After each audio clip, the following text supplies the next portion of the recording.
अस्सलाम वालेकुम।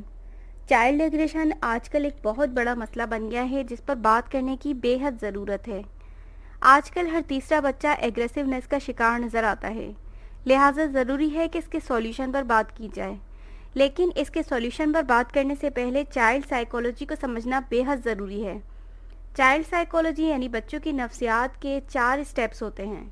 Number 1 incident यानी वाक़या, नंबर 2 इमोशन यानी जज्बात एहसासात, नंबर 3 बिलीफ यानी सोच राय, नंबर 4 बिहेवियर यानी रवैया। नॉर्मल पेरेंट्स इन तीनों चीज़ों यानी इंसिडेंट, इमोशन और बिलीफ को छोड़कर बस बच्चे के बिहेवियर को देखते हैं, जबकि ये चारों चीज़ें आपस में इंटरकनेक्टेड हैं। इसके बरक्स सक्सेसफुल पेरेंट्स बच्चे के बिहेवियर की वजूहात को भी देखते हैं, उनके इमोशंस के साथ कनेक्ट होते हैं और उनके बिलीफ को बदलने की कोशिश करते हैं। याद रखें कि बिलीफ को बदले बगैर रवैये में तब्दीली नहीं आएगी। अब हम उन 7 मौसर तरीक़ों पर बात करेंगे जिन पर अमल कर हम किसी भी बच्चे के एग्रेसिव बिहेवियर को तब्दील कर सकते हैं।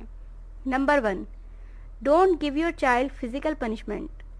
कुछ पेरेंट्स सज़ा के तौर पर अपने बच्चों को फिज़िकल पनिशमेंट देते हैं यानी मारते हैं।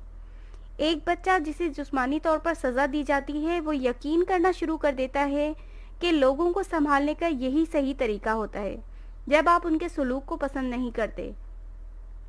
इसीलिए अक्सर देखने में आता है कि ऐसे बच्चों के छोटे बहन भाई जब कोई ऐसी हरकत करते हैं जो उन्हें पसंद नहीं आती तो वो भी उनको मारना शुरू कर देते हैं। इसलिए सबसे पहले तो पेरेंट्स अपने बच्चों को फिज़िकल पनिशमेंट देना बंद करें। Number 2 control your own temper. Parents अपने बच्चों के लिए एक रोल मॉडल की हैसियत रखते हैं। बच्चे पेरेंट्स की बिहेवियर को बहुत ज़्यादा मॉनिटर करते हैं। जिस तरह आप किसी भी मुश्किल सिचुएशन से डील करते हैं वो भी उसी तरह से करते हैं। अगर आप खुद एग्रेसिवनेस का शिकार हैं और बात बात पर गुस्सा हो जाते हैं और किसी भी सिचुएशन को ठंडे मिजाज के साथ हल नहीं करते और आपके इस मिजाज की वजह से घर का माहौल टेंशन ज़्यादा रहता है, तो आप अपने बच्चों को बदलने से पहले खुद को बदलने की अशद ज़रूरत है। अगर आप खुद को वैसा बना लें जैसा आप अपने बच्चों को देखना चाहते हैं तो बच्चों के बिहेवियर को बदलना मुश्किल ना होगा। Number 3 don't use abusive language. American academy of paediatrics के मुताबिक अपने बच्चों को जवाब देने से पहले इस बात पर गौर करना ज़रूरी है कि आप क्या कहना चाहते हैं। वालिदैन अक्सर गुस्से या मायूसी की वजह से सख्त अल्फाज कह जाते हैं। हो सकता है कि जो सख्त अल्फाज आप बोलें वो असल में आपकी मुराद ना हो, लेकिन आपका बच्चा उन्हें कभी नहीं भूलेगा।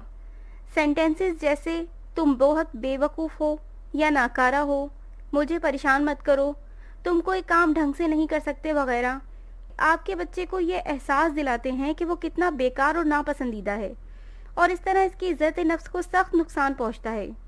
अगर आप बच्चे पर मुस्तकिल तनकीद करते हैं और इसे नीचा दिखाते रहते हैं तो वो आपसे सवालात करने या आपकी बातें सुनने में हिचकिचाहट महसूस कर सकता है। इसलिए इस किस्म के अल्फाज का इस्तेमाल पहली फुर्सत में बंद करें। Number 4 listen to your child. अक्सर ये देखने में आता है कि पेरेंट्स को अगर बच्चे का कोई बिहेवियर पसंद नहीं आता तो वो उसे मारना या बुरा भला कहना शुरू कर देते हैं, ये जाने बगैर कि बच्चे ने ऐसा किया क्यों है, इसके पीछे क्या वजह थी, उससे पूछते तक नहीं है। और अगर बच्चे की गलती ना हो फिर उसे ये सब कुछ सहना पड़े तो उसके दिल में पेरेंट्स के लिए मोहब्बत कम होना शुरू हो जाती है और अगर ऐसा मुस्तकिल होता रहे तो नफरत मोहब्बत की जगह लेना शुरू कर देती है। और जिस तरह बच्चे के एहसासात और जज्बात का ख्याल नहीं रखा जाता और इसकी बात को गैर अहम समझा जाता है, वो भी दूसरों के साथ ऐसा ही करना शुरू कर देता है। इसलिए बच्चों से बात करना, इनके जज्बात और एहसासात का ख्याल करना बेहद ज़रूरी है। Number 5 don't give in. कभी भी बच्चों के एग्रेसिव बिहेवियर को स्टॉप करने के लिए वो चीज़ें ना करें जो वो चाहते हैं। इससे उन्हें इस किस्म के रवैये को दोबारा जाहिर करने का बढ़ावा मिलेगा। Number 6 spend time with them. अगर बच्चों के रवैये में तब्दीली लानी है तो बहुत ज़रूरी है कि उनकी इमोशन के साथ जुड़ा जाए और ये तभी मुमकिन होगा जब आप बच्चों के लिए वक्त निकालेंगे। पहले वालिदैन अपने बच्चों के साथ वक्त गुजारा करते थे, उन्हें सबक आमूज़ कहानियाँ सुनाया करते थे। अब जब बच्चों को ये चीज़ें वालिदैन से नहीं मिलती तो वो मोबाइल की तरफ माइल हो जाते हैं। फिर हमें बच्चों से ये शिकायत होती है कि वो मोबाइल चलाते रहते हैं और ख़ुद भी उन्हें वक्त नहीं देते। जाहिर है कि फिर बच्चे कहाँ जाएंगे। Number 7 assign them some task and give them rewards.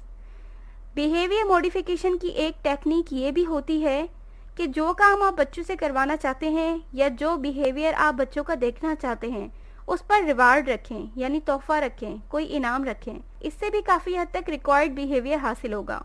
तो अगर आपको आज की वीडियो पसंद आई हो तो इसको ज़्यादा से ज़्यादा शेयर कीजिए, और अगर आपके पास इसके अलावा कुछ बिहेवियर टेक्निक्स हैं तो आप कमेंट सेक्शन में मेरे साथ शेयर कर सकते हैं। फिर मिलेंगे इंशाल्लाह, जब तक अपना बहुत ख्याल रखिएगा। अल्लाह हाफिज़।